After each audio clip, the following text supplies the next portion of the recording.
할렐루야. 5월 21일 수요일 가정에서 드리는 새벽 예배에 오신 모든 성도님들을 주님의 이름으로 환영하고 축복합니다.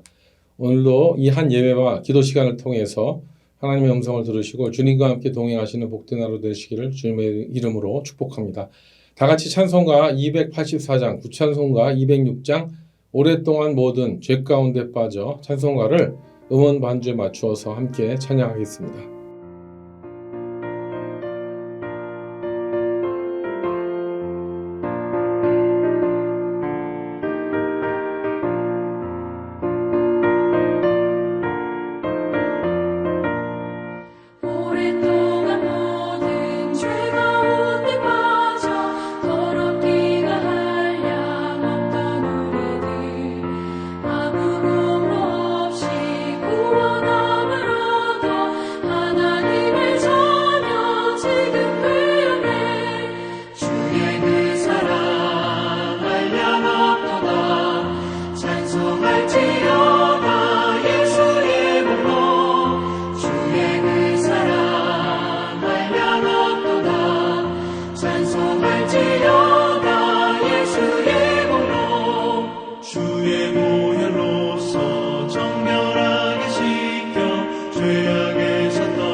세상 근심 구름 간 곳 없어지니 하나님의 빛이 영화롭도다.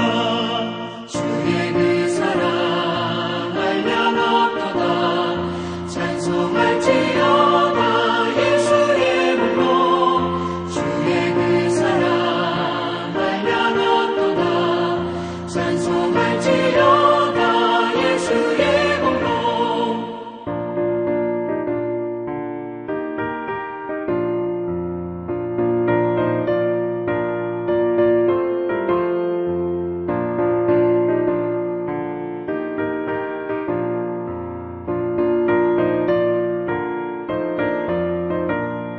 죄의 깊은 잠과 뜬 세상의 물을 어서 깨어나라 나의 친구여.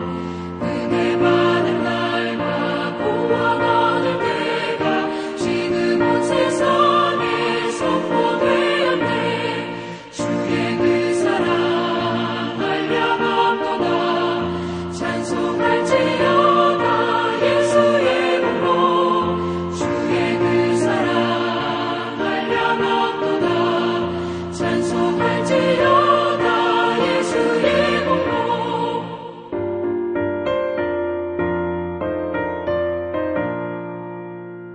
함께 기도하겠습니다. 좋으신 아버지 하나님 감사합니다. 오랫동안 죄 가운데 빠져서 더럽기만 한량없었던 괴수 죄인들을 주님께서 구원해 주시고 예수 그리스도의 십자가 대속으로 말미암아 하나님의 자녀 삼아 주시사 이렇게 하나님을 예배하며 말씀을 붙잡고 살아갈 수 있는 그런 은혜를 주신 아버지 하나님께 무한 감사 찬양을 올려드립니다. 우리가 이 땅에 살아가면서 참으로 육신을 가지고 있고 연약한 죄인들이기에 여전히 우리의 삶 가운데 많은 문제들이 있습니다. 특별히 우리 교회 성도들 중에는 또 가정에 어려움이 있는 그런 가정들이 있습니다. 하나님 특별히 모든 그런 어려움에 처한 가정들 붙잡아 주시되 이제 부부의 관계가 회복되게 해 주시옵시고 부모와 자녀와의 관계가 회복되게 해 주셔서 다시 한번 믿음 안에 한 가족으로 세워져서 이 어렵고 죄 많은 세상을 믿음으로 함께 승리해 나갈 수 있도록 우리 안에 참된 회복이 일어나게 하시고 용서가 일어나게 하시고 그로 말미암아 참된 화해와 아름다운 회복의 역사로 말미암은 아름다운 열매가 가정마다 맺혀질 수 있도록 은혜를 베풀어 주시옵소서. 하나님 또한 이 시간 말씀을 들을 때 성령께서 우리에게 주시는 음성을 듣기를 원합니다. 계속적으로 예레미야를 통하여 주시는 그 말씀 가운데 우리에게 길을 보여주시고 그 길을 따라 승리할 수 있는 우리 모든 삶이 될 수 있도록 인도해 주시기를 간절히 원하오며 우리를 죄에서 구원하신 예수님의 이름으로 기도드립니다. 아멘. 오늘 본문은 예레미야 36장 1절에서 19절까지 말씀입니다. 성경이나 자막을 참조하시고 제가 읽어드리도록 하겠습니다. 유다의 요시야 왕의 아들 여호야김 제4년에 여호와께로부터 예레미야에게 말씀이 임하니라. 이르시되 너는 두루마리 책을 가져다가 내가 내게 말하던 날 곧 요시아의 날부터 오늘까지 이스라엘과 유다와 모든 나라에 대하여 내가 내게 일러준 모든 말을 거기에 기록하라. 유다 가문이 내가 그들에게 내리려 한 모든 재난을 듣고 각기 악한 길에서 돌이키리니 그리하면 내가 그 악과 죄를 용서하리라 하시니라. 이에 예레미야가 네리야의 아들 바룩을 부르매 바룩이 예레미야가 불러주는 대로 여호와께서 그에게 이르신 모든 말씀을 두루마리 책에 기록하니라. 예레미야가 바룩에게 명령하여 이르되 나는 붙잡혔으므로 여호와의 집에 들어갈 수 없으니 너는 들어가서 내가 말한 대로 두루마리에 기록한 여호와의 말씀을 금식일에 여호와의 성전에 있는 백성의 귀에 낭독하고 유다 모든 성읍에서 온 자들의 귀에도 낭독하라. 그들이 여호와 앞에 기도를 드리며 각기 악한 길을 떠나리라. 여호와께서 이 백성에 대하여 선포하신 노여움과 분이 크니라. 네리야의 아들 바룩이 선지자 예레미야가 자기에게 명령한 대로 하여 여호와의 성전에서 책에 있는 여호와의 모든 말씀을 낭독하니라. 유다의 요시야 왕의 아들 여호야킴의 제5년 9월에 예루살렘 모든 백성과 유다 성읍들에서 예루살렘에 이른 모든 백성이 여호와 앞에서 금식을 선포한지라.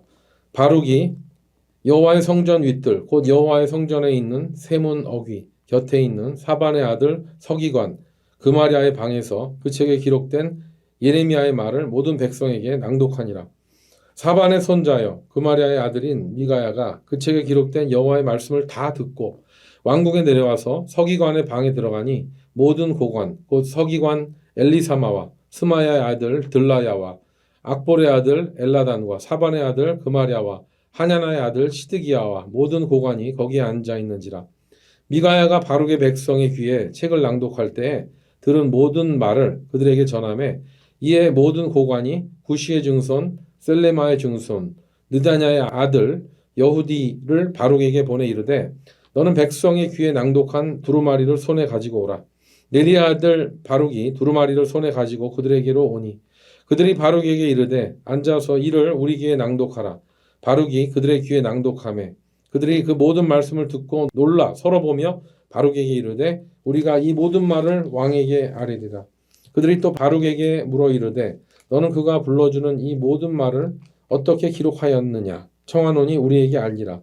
바룩이 대답하되 그가 그의 입으로 이 모든 말을 내게 불러주기로 내가 먹으로 책에 기록하였노라.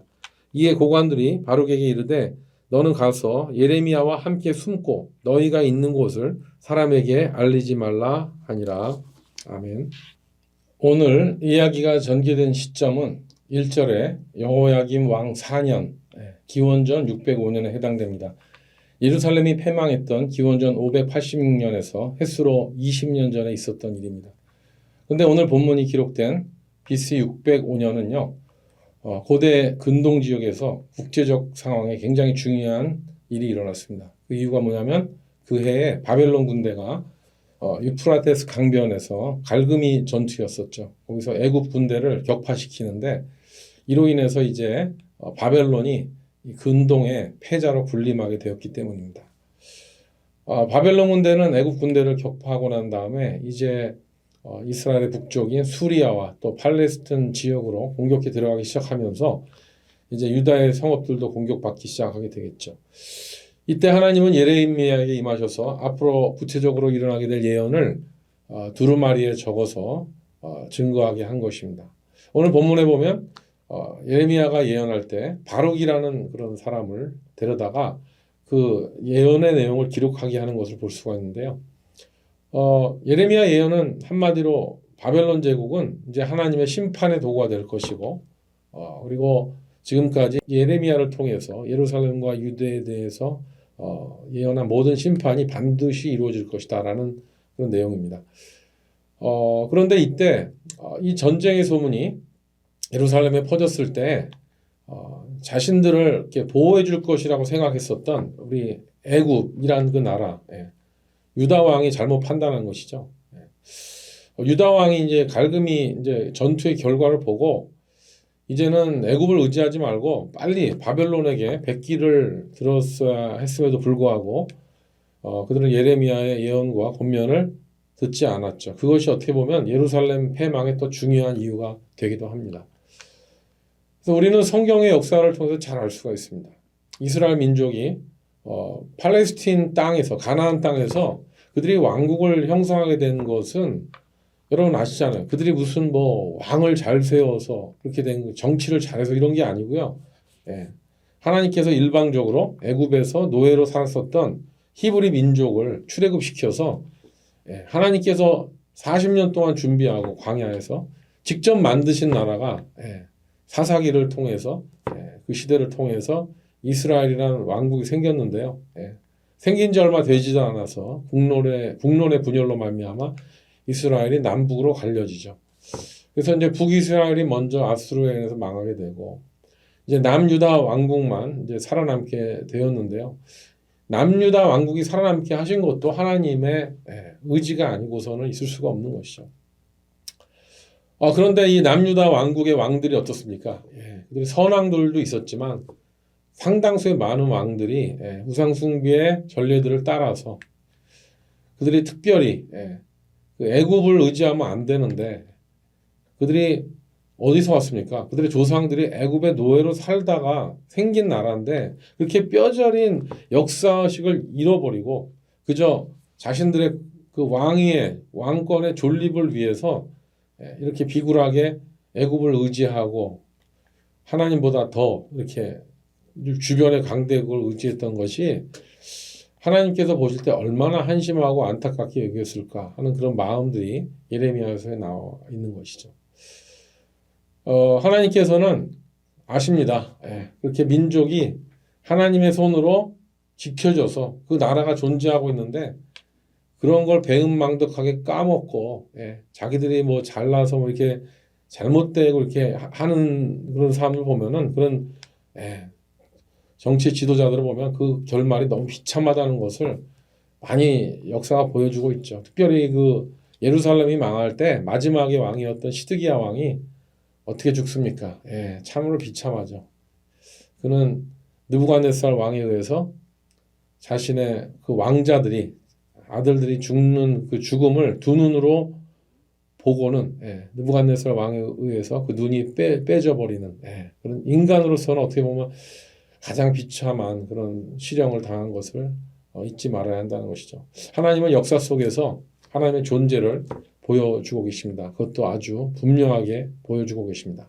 오늘 본문 2절에 보면 하나님은 예레미야에게 여호야김의 그 선왕인 요시야 왕 때부터 지금 여호야김 통치한 그 4년까지 일러줬던 모든 말들을 바룩에게 기록하게 합니다. 그 3절에 나와 있죠. 3절에 보면 유다 가문이 내가 그들에게 내리려 한 모든 재난을 듣고 각기 악한 길에서 돌이키리니 그리하면 내가 그 악과 죄를 용서하리라 하시니라고 분명히 말씀하셨죠. 그 이야기를 듣고 돌이키고 회개하면 용서하겠다는 말씀을 하십니다. 그리고 6절에 보면 이제 이것을 구체적으로 실행하라고 하죠. 너는 들어가서 내가 말한 대로 두루마리에 기록한 여호와의 말씀을 금식일에 여호와의 성전에 있는 백성의 귀에 낭독하고 유다 모든 성읍에서 온 자들의 귀에도 낭독하라고 하십니다. 그러면 이제 7절에 그들이 여호와 앞에 기도를 드리며 각기 악한 길을 떠나리라. 여호와께서 이 백성에 대하여 선포하신 노여움과 분이 크니라 라고 하시면서 혹시 그들이 당시 왕이 지정한 국가 기도 금식기도일이었죠. 금식일이었는데 그들이 이제 그 금식일 날에 국가에서 지정한 금식일 날에 예레미야 예언을 듣고 그 낭독하게 됐을 때 하나님 앞에 회개하고 통회할 때 악한 길을 떠나게 되지 않을까라고 이렇게 말씀하신 것이죠. 여기서 보면은 이 금식일은 지금 뭐 예레미야가 선포한 건 아니죠. 그러나 그때 그 왕이 이제 국가의 그런 안위를 위해서 주변이 하도 정세가 안 좋고 전쟁이 많으니까 국가 금식일을 매년마다 이제 가지고 이렇게 했었던 때였는데 지금 예레미야는 그때를 이용해서 바룩을 통해 기록된 그런 하나님의 말씀을 그 예언을 낭독하라고 한 것이죠. 그러니까 어떻게 보면 지금 바룩이 한 것은 정부의 허가를 받은 것이 아니라 순전히 예레미야가 하나님의 말씀에 순종해서 하나님의 노여움과 분이 얼마나 크시면 그 마음을 대신해서 바룩이 낭송하게 했다는 것을 알 수가 있습니다.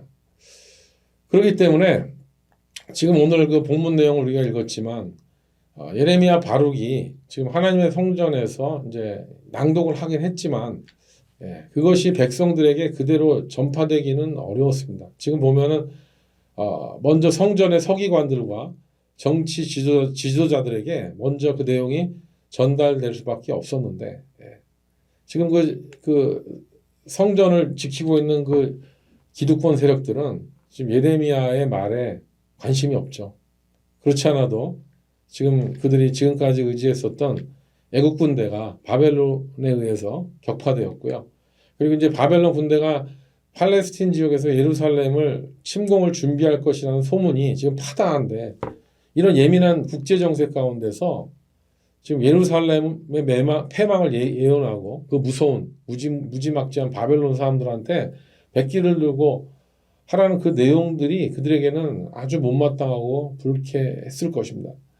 그래서 그들은 이제 오늘 내용이 나오지만 당장 그 바룩을 소환하죠. 여기 보면은 네리야의 아들 바룩이라고 소환되어 있는데요. 예레미야서 뒷부분에 보면 이 바룩의 집안이 아주 꽤 괜찮은 집안이라는 내용을 알 수가 있습니다. 그 바룩의 아버지 네리야가 고고한 집의 한 사람이었다는 얘기가 나옵니다. 그래서 그들이 지금 예레미야를 잡아다가 이렇게 한 게 아니고 지금 그 예레미야의 기록을 자기가 기록해서 발표한 바룩을 잡아다가 지금 책임 소재를 따지고 하면서 오늘 마지막에 보면 뭐라 그럽니까?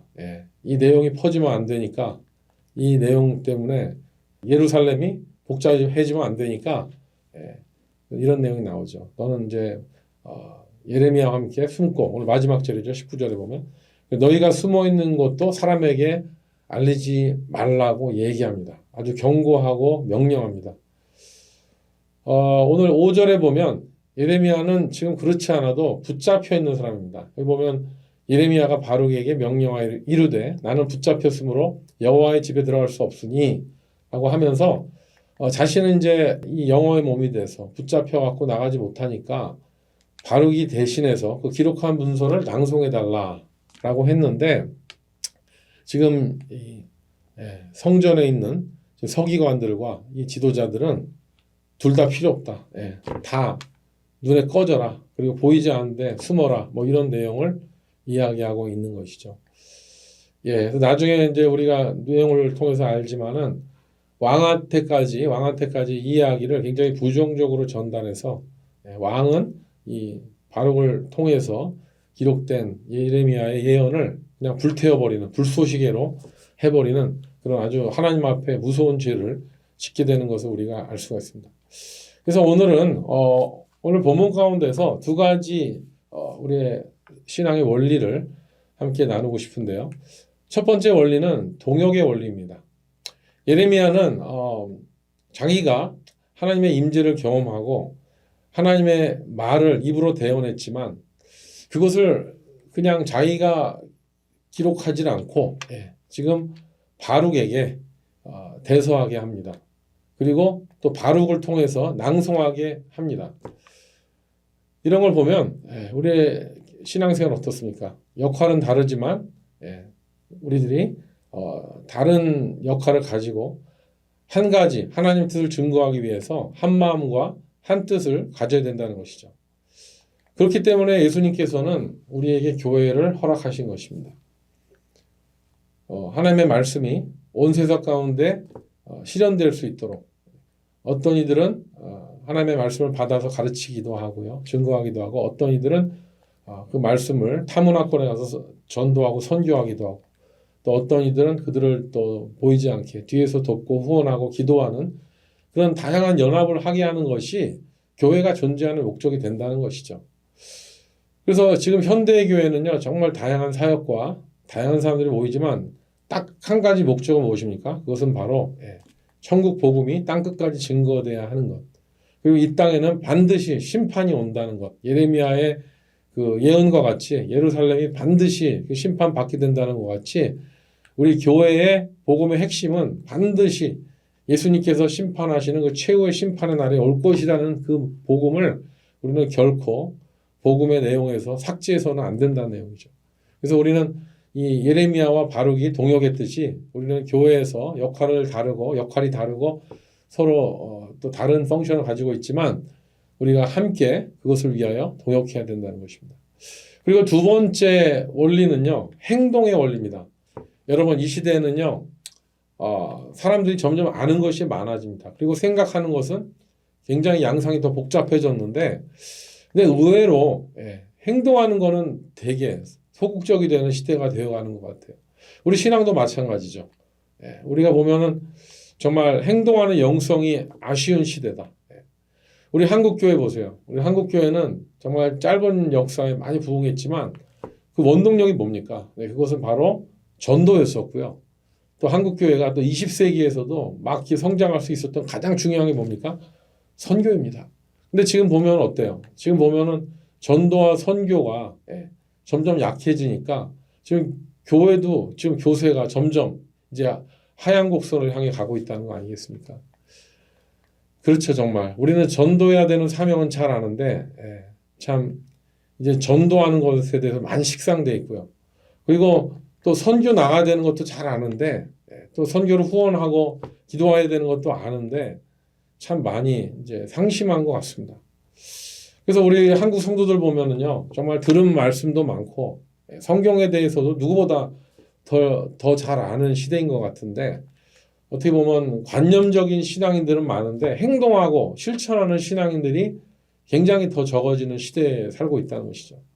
그래서 우리는 이 행동하는 원리를 따라서 우리가 그냥 알고 있는 것으로 끝나는 것이 아니라 우리가 아는 것을 행동할 수 있는, 그래서 오늘 이 예레미야와 바룩과 같이 하나님의 말씀을 듣고 순종해서 바로 그들이 액션으로 행동하는 영성을 갖듯이 우리 모든 성도님들이 그렇게 하나님을 아는 지식과 복음을 증거하는 일에 행동하는 영성을 회복하게 되시기를 주님의 이름으로 축원합니다.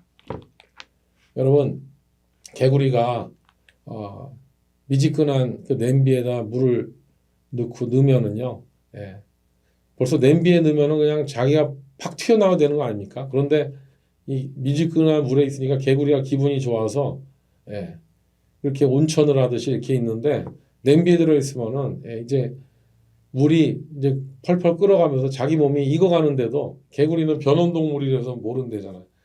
그래서 그냥 냄비 속에서 익어 죽는 심세가 되는 거 아닙니까?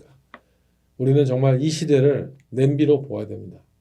이 시대가 어떻습니까? 정말 하나님 아는 것과 예수님을 증거하는 것을 가로막으려는 그 모든 이 시대의 풍조가 너무나 강합니다. 반성경적이고 자극적이고 쾌락적이고 오락적이고 정말 하나님의 나라를 가로막으려는 것들이 너무나도 많이 있다는 것이죠. 그 사상과 그런 모든 문화 속에 배어 있는.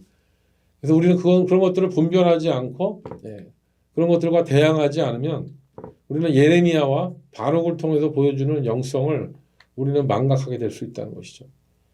정말 그런 것들 영적 야성을 잃어버리고 영적 행동을 안 하게 되고 동역하지 않게 되면은 우리는 이 세상의 사악한 존재들에게 굴복할 수밖에 없게 되기 때문에 우리는 정신을 차려야 됩니다.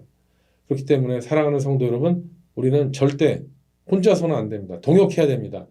그냥 주일 예배만 드리고 집에 가지 마세요.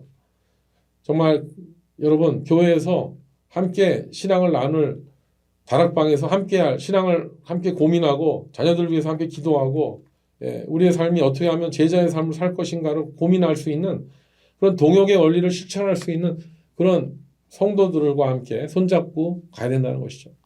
결코 혼자서는 안 됩니다. 그냥 혼자서 큐티하면 안 되죠. 혼자서는 큐티만 하게 되는데 그게 아니라 함께 공동체를 통해서 그 말씀을 삶에 적용하고 또 그 말씀대로 행동하고 액션하고 그 삶을 살아나갈 수 있는 그럼으로써 건강한 제자가 될 수 있는 저와 여러분 되시기를 주님의 이름으로 축복합니다. 그래서 오늘 하루가 오늘 주신 말씀과 같이 정말 우리가 하나님의 말씀에 사로잡혀서 우리의 가족들과 또 성도들과 함께 동역하고 또 우리에게 주신 하나님의 뜻을 그 말씀을 멋지게 행동으로 펼쳐나갈 수 있고 살아낼 수 있는 복된 하루가 되시기를 주님의 이름으로 간절히 축복합니다. 아멘. 함께 기도하겠습니다. 하나님 아버지 감사합니다. 이 시대가 참으로 하나님을 가로막고 복음을 가로막는 시대입니다. 이 시대를 그냥 따라 살아가게 되면 냄비 속에서 익어 죽는 개구리와 같이 우리의 영이 죽고 또 우리의 혼과 몸이 타락하게 되는 줄 믿습니다.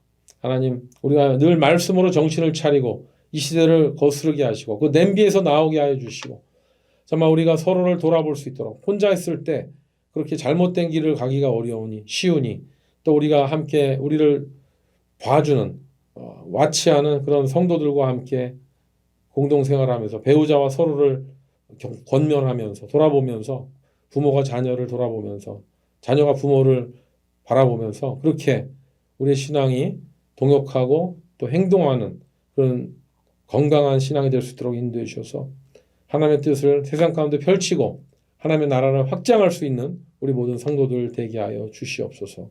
그렇게 살기를 원하옵고 예수님의 이름으로 기도드립니다. 아멘.